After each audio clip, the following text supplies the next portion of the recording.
Բարի ձեզ հարգելի գործընկերներ, այսօր մեր հյուրն է քաղաքացիական դիրքորոշում հասարակական կազմակերպության նախագահ Գևորգ Դոստուրյանը, որը կանդրադառնա մեր քաղաքական իրավիճակին, հատկապես կխոսենք ՀՀԿ և ԲՀԿ լարված հարաբերությունների մասին և կփորձենք վերլուծել, թե հետագայում այդ հարաբերությունները ինչպիսի զարգացում կունենան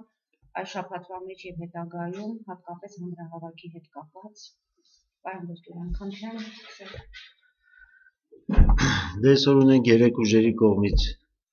արդեն հայտարարված ամսի 20-ի հանրահավաքը եւ չեմ հասկանում, ասենք այն հույսերը, որ իշխանությունը կապում է նրա հետ, որ փորձում է վարկաբեկել ԲՀԿ-ին, Գագիկ Ծառուկյանին, այստեղ ոչ միայն ոչ թե ԲՀԿ-ի հարցն է կամ առավել եւս Գագիկ Ծառուկյանի, երեք ուժերը միանգամին միասնական ունեն հայտարարած հանրահավաք։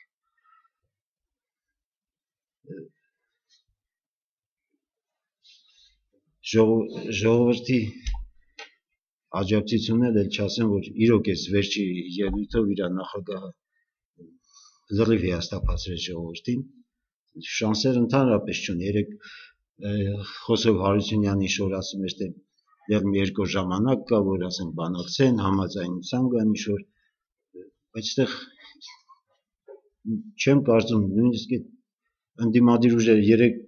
ուժերը չեն էլ կարող, ցանկության դեպքում էլ չեն կարող գնալ ինչ-որ համաձայնությունների, պայմանավորվածությունների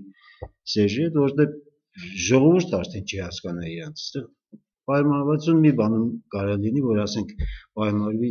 իմունիտետ ինչ-որ խնդրի, որ թողի հեռան։ Միայն հրաժարականի հարց է այստեղ, ուրիշ էլ քննարկելու ինչ-որ բանակցելու հարցեր չեմ տեսնում այստեղ։ Դուք ժողովրդի անունից եք խոսում, բայց ժողովրդի մեջ էլ կան տարաձայնություններ։ Հարցումների արդյունքները ցույց են տալի, որ մի մասը նախագահի կոշտ քննադատությունը եւ դիրքորոշումը ընդունում է։ Եվ այդ ո՞ր մասն է։ Ինչ չափ է այդ մասը։ Մի մասն էլ հակառակը ընդունում է, որ Գագիկ Ծառուկյանը որպես անձնավորություն, որպես կուսակցության նախագահ, այն մարդն է, որը պետք է այսօր կարողանա Հայաստանը տանել իր ետևից։ Բարի, եւ այդ որ քանի տոկոսն է ձեր կարծիքով կազմում, որ ընդունում է Սերժ Սարգսյանի այդ ելույթը։ Այսինքն դուք նկատի ունեք, որ այս զարգացումները ի վերջո տանելու են իշխանափոխության։ Հույսով եմ, ես դրանում չեմ կասկածում։ Իսկ ինչ միջոցով է այդ իշխանափոխությունը լինելու։ Ամսի 20-ի ոտքի կանգնեն ու կպահանջեն իրենց իրավունքները իրականացնել, այսինքն նախագահ հրաժարական տա նշանակի արտահայտ ընտրություններ։ Հարցեր կան լրագրողների կողմից, եթե չէ, փորձենք մի փոքր վերլուծել։ Ներքաղաքական իրավիճակը այսօր այսպիսին է։ Որոշ կարծիքներ կան, որ իշխանությունների դեպքին ռեսուրս շատ կա, ասենք ուժով կփորձեն ճնշել, բայց էլի հավանական չեմ համարում, որովհետև ասենք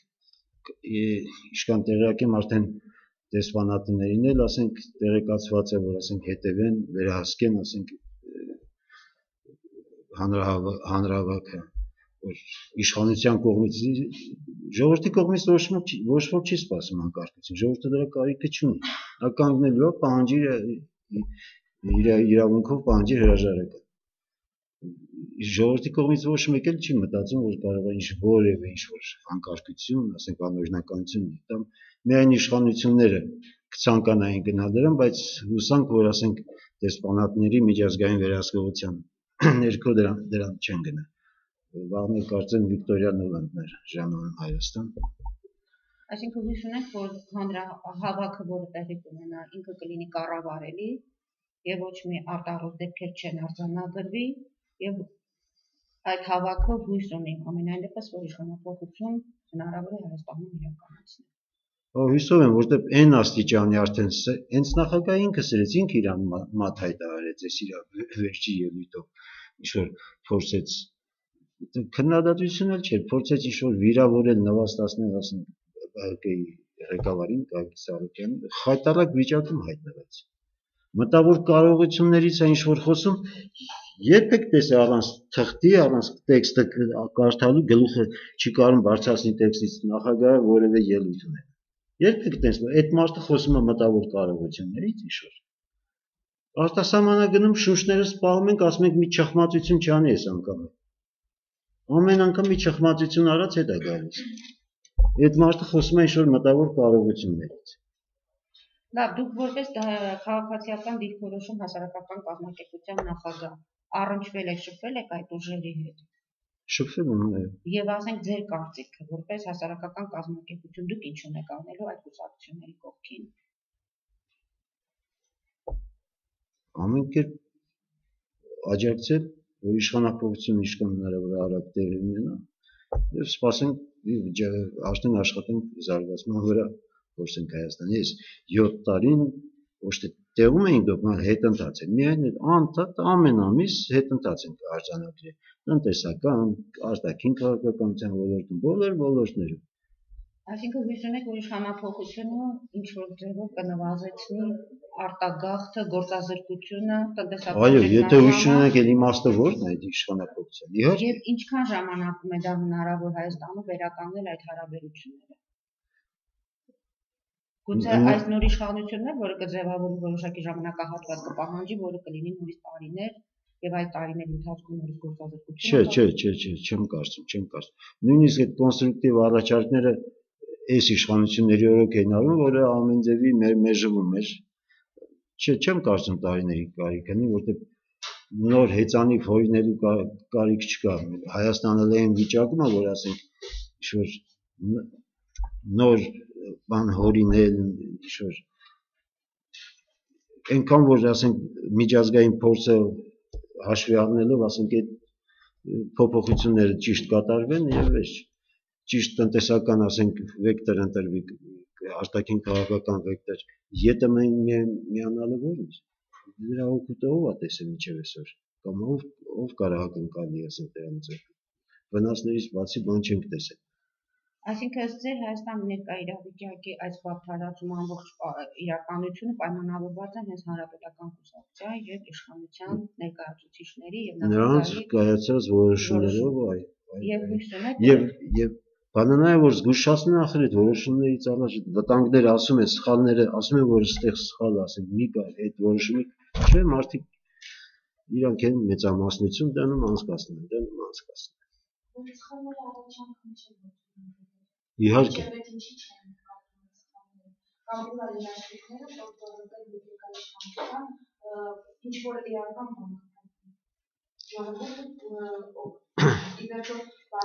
Նա խոսքը չի գնում, որ արտահերթ ընտրություններ, դա չի նշանակում, որ ԲՀԿ-ն է գալի իշխանություն։ Իհարկե, ԲՀԿ-ն էլ, մյուսներն էլ, ասենք, ՀԱԿ-ը կարող է չի ձգտում, ժառանգությունը չի ձգտում, դա ժողովուրդը կորոշի։ Թեկուզ ասենք կոալիցիա լինի հետագայում, ասենք, լավ, նոր ուժերը որ գան, ասենք իշխանության, դուք ուզում եք ասեք երաշխիքը որնա, որ նրանք ճիշտ կաշխատեն։ Այո, երաշխիքի մասին է խոսքը։ Ինչ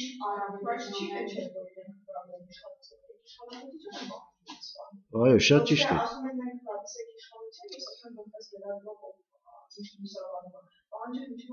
Իշխանապողության խնդիրն է, բայց նոր ձևավորված իշխանությունը որքանով ուրեմն տեսնում եք, չէ՞ որ պետք է, բայց հաստատ այսօր ոչ մի հաղթակից չի եկել, ես ինքս 24 լուսավորություններով ստանում եմ, ոչ մի հաղթակից չի եկել, որ ՀԿ-ն հաղթական ես ունեցել է դարձա իշխանության։ Անկամ Վրաստանի մոդելն է օգտագործվում այստեղ այդ դեպքում կներեկա, որ այո, ճիշտ եք միջամտում։ Մոդելն է այսօր օգտագործվում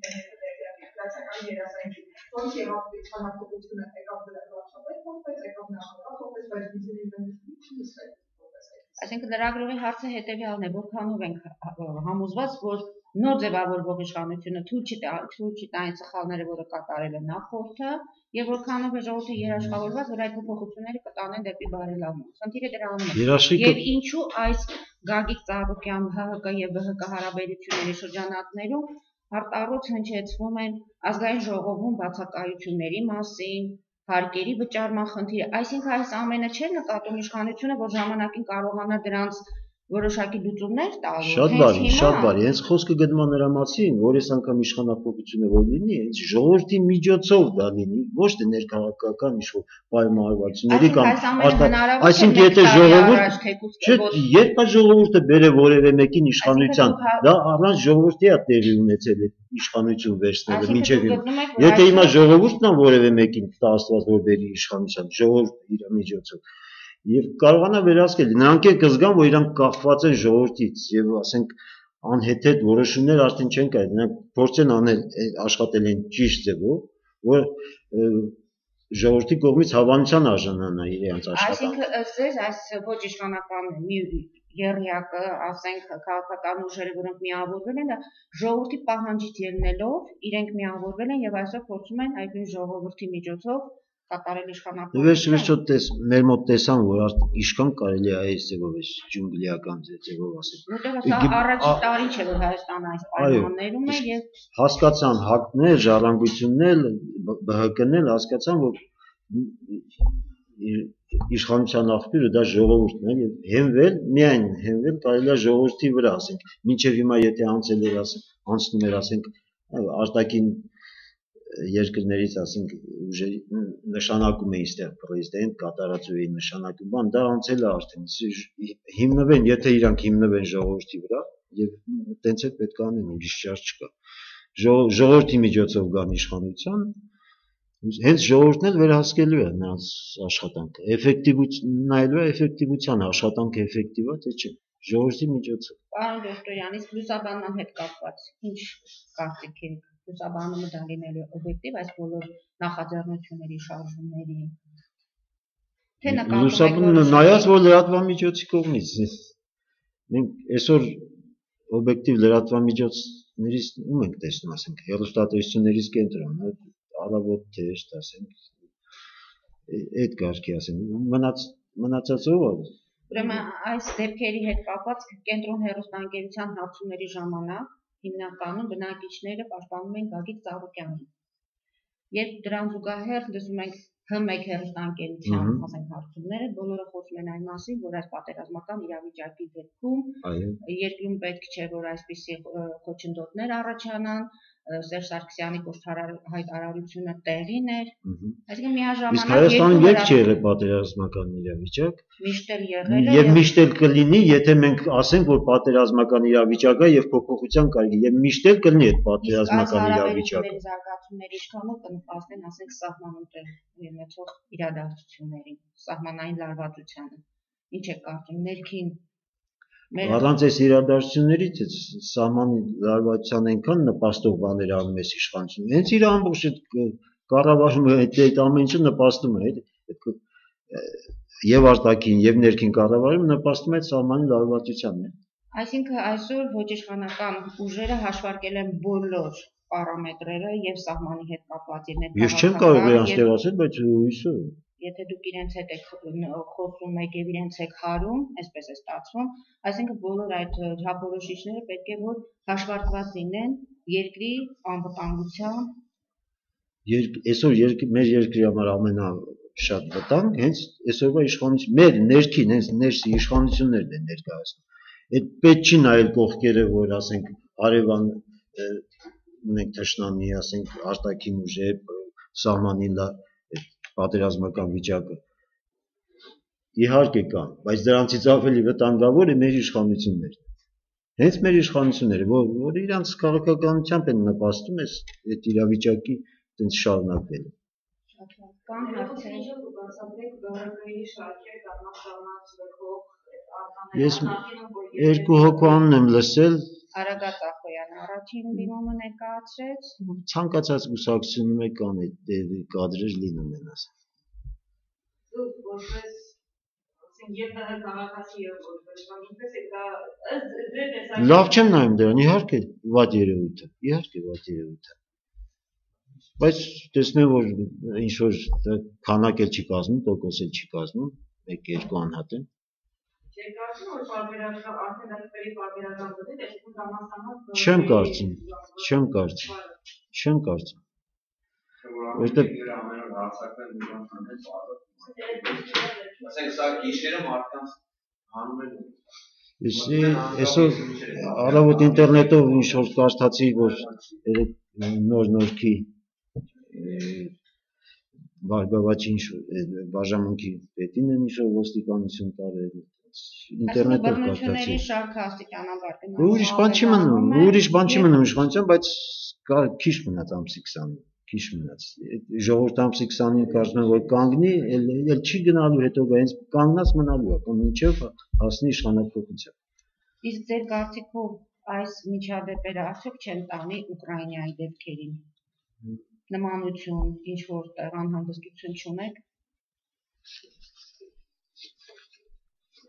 Չեմ կարծում որ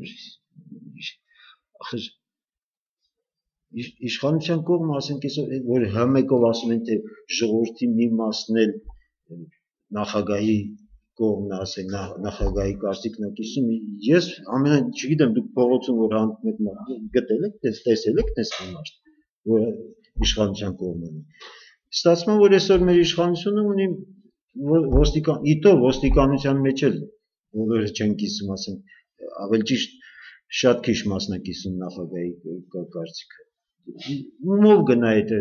ուժային ռեպրեսիաներին արդեն մարդ էլ չունի Շատ լավ հարցեր ունեն լրագրողները Եթե լրագրողները հարցեր ունեն եթե հարցեր չունեն մենք ամփոփ ենք եւ ուզանք որ ամսի 20-ի հավաքը անցկացվի խաղաղ պայմաններում միջադեպեր չեն գրանցվի Ես տեսնենք ժողովուրդը ում կողմից կլինի Մի խոսքով սպասենք ժողովուրդը գիտենք ու կողմից է Սպասենք զարգացումների Լավ հանդիպենք հրապարակում Գուցե հրապարակում եւ հետո զարգացումներից հետո Լավ շնորհակալ